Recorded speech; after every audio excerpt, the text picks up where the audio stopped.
кто-либо из вас, сидящих здесь, сталкивался ли вообще с цифровыми деньгами? Имеет представление, что такое цифровые деньги? Имеют представление, но у нас есть разные понятия, и давайте разберемся основательно. Во-первых, вы должны понимать, что цифровые деньги – это деньги, которые существуют только в электронном формате, то есть относительная новая форма денег, при этом уже максимально она популярна, да, за границей и здесь сейчас в виде криптовалют. Но мы с вами говорим про цифровые валюты, это цифровые рубли. Сегодня мы будем конкретно касаться цифровых рублей, потому что предприниматели в России в первую очередь коснутся именно цифровые рубли. Так вот, что такое цифровой рубль? Цифровой рубль – это третья форма денег. На сегодняшний день существуют наличные, электронные рубли, и вот цифровой рубль – это третья форма. Есть здесь определенные характеристики, определенные критерии, которые отличают, например, цифровой рубль от криптовалюты. Да? И если мы будем сравнивать криптовалюту и цифровой рубль, я вам дальше скажу, почему криптовалюта пользуется популярностью, а цифровой рубль и цифровые валюты, потому что цифровую валюту не только в России пытаются установить и продвигать, это сейчас повсеместно, то есть в эпоху цифровизации, как многие сейчас любят говорить, цифровое рабство нас всех ждет. Здесь уже делать вывод каждому на основании того, что я расскажу. Но у нас есть эта тенденция во всех странах. И на сегодняшний день лучше всего продвигается цифровая валюта в Китае. Не знаю, знаком ли кто-то, знает ли о том, как именно в Китае сейчас обстоит ситуация с финансовым контролем. Там очень жесткий финансовый контроль. Если мы посмотрим на те шаги, которые предпринимаются сегодня в нашем поле правовом, в том числе связанном с финансами, мы можем обратить внимание, что мы идем по тому же пути. Поэтому вы должны знать, что нас ждет в будущем. Я не могу сказать, что это цифровое рабство, потому что есть и плюсы. Но о минусах вы должны знать. Что же такое цифровой рубль? У нас есть обычный рубль, центральный банк. Это главный банк страны, который выпускает деньги. Но выпускает он их в коммерческие банки, откуда из коммерческих банков, Т-банк, Сбербанк, ВТБ, РНКБ, откуда эти деньги потом попадают к нам в наличных или безналичных привычных нам рублях. А что касается цифрового рубля, то здесь совершенно другой путь. Центральный банк его выпустил, и Центральный банк его хранит, контролирует и раздает. То есть здесь никакого посредника через коммерческие банки нет. И самое главное, здесь, вот, например, на этом слайде написано преимущество главное, что переводы и оплаты с помощью цифрового рубля будут возможны без интернета. То есть у вас цифровой кошелек, это набор код-токен, да, который код не является каким-то через интернет-сеть передается. Оно есть и хранится уже у вас в кошельке. И это, сейчас я расскажу про плюсы. То здесь главное условие, что без интернета в любой точке мира это главное преимущество, о чем говорят. Но у нас есть и криптовалюта, да, всем известная. Хотя у нас криптовалюта не так сильно распространена, допустим, в России, но последние годы было достаточно много шагов предпринято, чтобы узаконить криптовалюту, облегчить и так далее. Но, конечно, государству намного выгоднее и интереснее продвигать не криптовалюту, а именно цифровой рубль. А знаете почему? У цифрового рубля и криптовалюты есть главное отличие. И в первую очередь это анонимность и невозможность отслеживать путь криптовалюты, потому что криптовалюта принадлежит не Центральному банку России, не государству, а цифровой рубль и цифровая валюта в любой другой стране принадлежит именно государству. То есть самое главное преимущество для государства – это отслеживаемость. Это открывается широкий просто простор для того, чтобы максимально решать все функции и задачи государства. То есть цифровой рубль – это в первую очередь большая выгода и большой плюс именно для государства. Здесь на этом слайде представлены плюсы и минусы.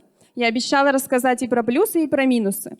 Если мы будем говорить про минусы, то по количеству пунктов их больше, но это не значит, что минусов в принципе больше. Мы сравниваем качественно эти признаки, плюсы и минусы. Что касается минусов, я начну с них, потому что сейчас очень многие с недоверием относятся к цифровому рублю, и это понятно как раз вот из-за этих минусов. Облегчение финансовых операций и доступ к государственным услугам для государства это плюс, для нас это может быть минус, потому что, опять-таки, это первый критерий отслеживаемости. Дальше, контроль транзакций государством, полная прозрачность. Все наши деньги хранятся в Центральном банке, хотя нам кажется, что кошелек наш, но все равно все хранится в Центральном банке. В любой момент эти деньги могут быть заблокированы, арестованы и так далее. Далее, для тех, кто привык к обычным рублям хранить под подушкой, да, свои деньги надежнее, то этот вид неосязаемый и есть риски хакерских атак. Я дальше об этом расскажу. И, конечно, самое главное – это увеличение контроля над расходами граждан. И такой вот минус, он, в принципе, не такой серьезный, что нельзя будет брать кредит, получать кэшбэк и проценты. Но это понятно, потому что нет никаких посредников, соответственно, не было комиссии, неоткуда и возвращать кэшбэк тот самый. Что касается плюсов, ну и плюсы, конечно, тоже есть. Это удобство цифровых платежей в том плане, что, ну, все, понятное дело, будет легко, интерфейс, кошелек. Это скорость транзакций, это из-за отсутствия посредников не будет тех самых комиссий, а у нас бизнес постоянно сталкивается с комиссиями, где ты зарабатываешь деньги, и очень большой процент очень часто уходит на комиссии. Дальше, это легче вычислить мошенников, и не только, да, то есть понятное дело, что можно будет вычислить кого угодно, когда нужно будет. И экономия.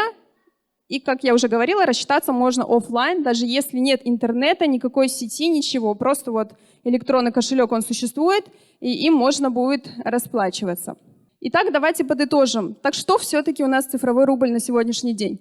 Это новый уровень контроля или прогресс? Вот как вы считаете? Контроль. Кто еще что думает? И того, и другого, да? Согласна, да. Мы во всем должны искать плюсы. Почему? Потому что если мы сейчас поговорим о целях моего выступления, я могу лишь предупредить и рассказать о том, что нас ждет.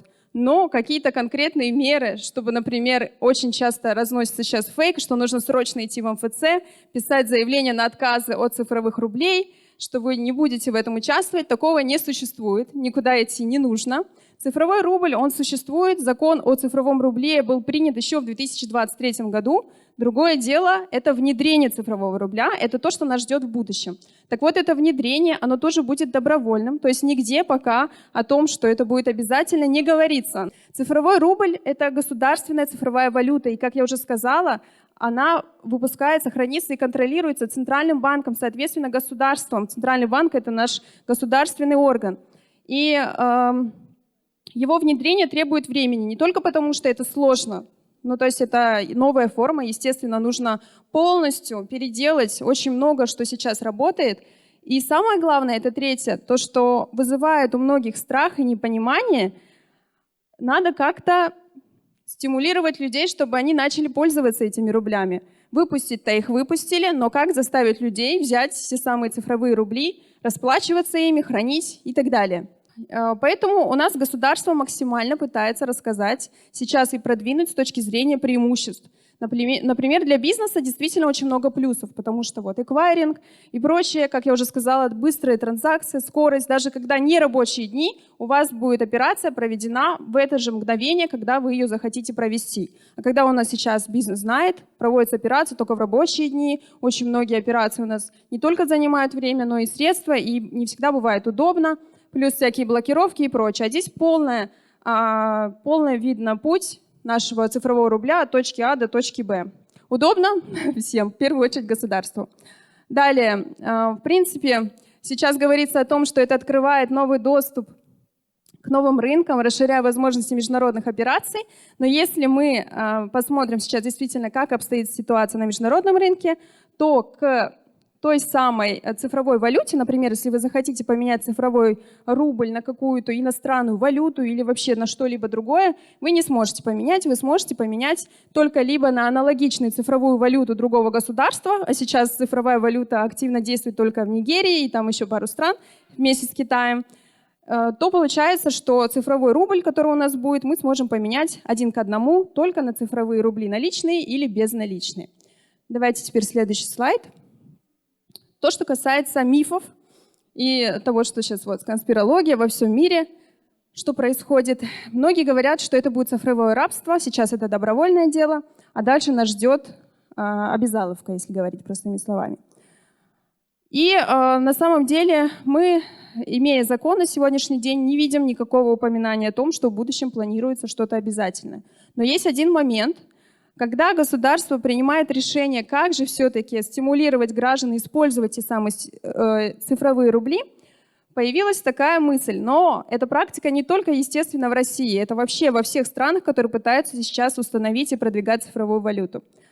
При этом у нас это уже стало реальностью. Например, с 25 августа в России будет проведен эксперимент, в рамках которого социальные выплаты, это, например, пенсии, наши любимые пособия и выплаты, будут выплачиваться в виде цифровых рублей. Но здесь главный момент, что это добровольно.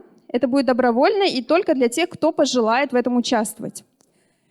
Непосредственно одновременно с этим должно было идти с 1 июля широкое внедрение цифрового рубля, потому что еще в июле 2024 года Путин сказал о том, что все уже готово, мы будем приступать к широкому внедрению, и все ждут. Но неожиданно в феврале Эльвира Набиуллина сообщила о том, что широкое внедрение цифрового рубля будет отложено, потому что они хотят максимально подготовиться с точки зрения рисков, которые будут возможны, это хакерские атаки и так далее, о которых я скажу. Поэтому то самое широкое внедрение рубля с 1 июля должны были обязать бизнес, у кого доход 30 миллионов в год и выше, принимать оплату обязательно в виде цифровых рублей. То есть когда в крупных ТЦ, в крупных магазинах, крупные бизнесы и так далее должны были бы обязательно принимать оплату в цифровых рублях.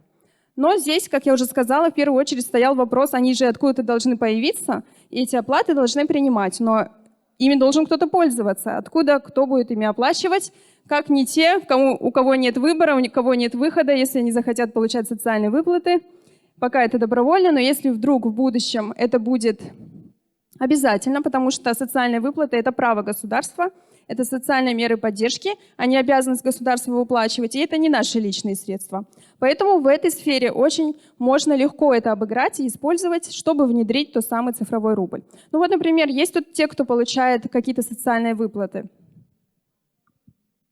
Нет? Неужели никто не получает? Это не моя целевая аудитория, у меня меры поддержки, семьи с детьми, вот получают, да. Или пенсионеры, тоже это социальная выплата. Стипендия, смотря какая. Если у нас стипендия, есть стипендия социальная, например, для сирот, малообеспеченных и так далее, тогда социальная. А если же у нас стипендия за какие-то достижения и так далее, или какая-то внутриуниверситетская, то это не социальная. Вот. И таким образом, я к чему этот вопрос задала? К тому, что если вы захотите продолжать, например, дальше эти выплаты, согласитесь вы их получать в виде цифровых рублей? Конечно же, да. Согласны? Поэтому у нас, если это будет так идти дальше, просто не будет выбора, и в итоге эти цифровые рубли, они войдут в использование, и ими все будут пользоваться. Какие же на сегодняшний день потенциальные риски, из-за чего вот то самое широкое внедрение отложили? Это, конечно, кибератаки, то есть угроза безопасности данных из-за уязвимости. Не знаю, замечали ли вы, как в последнее время очень часто мог резко перестать работать весь российский интернет. Ну, допустим, Роскомнадзор очень часто сейчас проводит различные диагностики и так далее, проверяет, может ли российский интернет, в том числе такие системы государственные, выдерживать какие-то серьезные кибератаки, потому что вчера были одни кибератаки, их смогли устранить, сегодня будут новые, и так будет каждый день. И это то же самое нас касается с цифровым рублем. Но цифровой рубль — это наши деньги, и, естественно, не хотелось бы, чтобы наши деньги вывали куда-то в другое место. Дальше, это понятное дело, что технологическая зависимость, поэтому сейчас очень многие работают над тем, чтобы совершенствовать эту систему, и мы пока ждем. Из ближайшего, то, что касается цифровых рублей, это эксперимент 25 августа о внедрении цифрового рубля для добровольцев, выплаты социальных выплат. Все остальное, как я говорила о том, что бизнес обяжет принимать в виде цифровых рублей оплаты, это нас уже ждет в 2026 году. Но, в принципе, уже немало осталось. Мы все это увидим, ощутим, никто это отменять не собирается, поэтому будем ждать.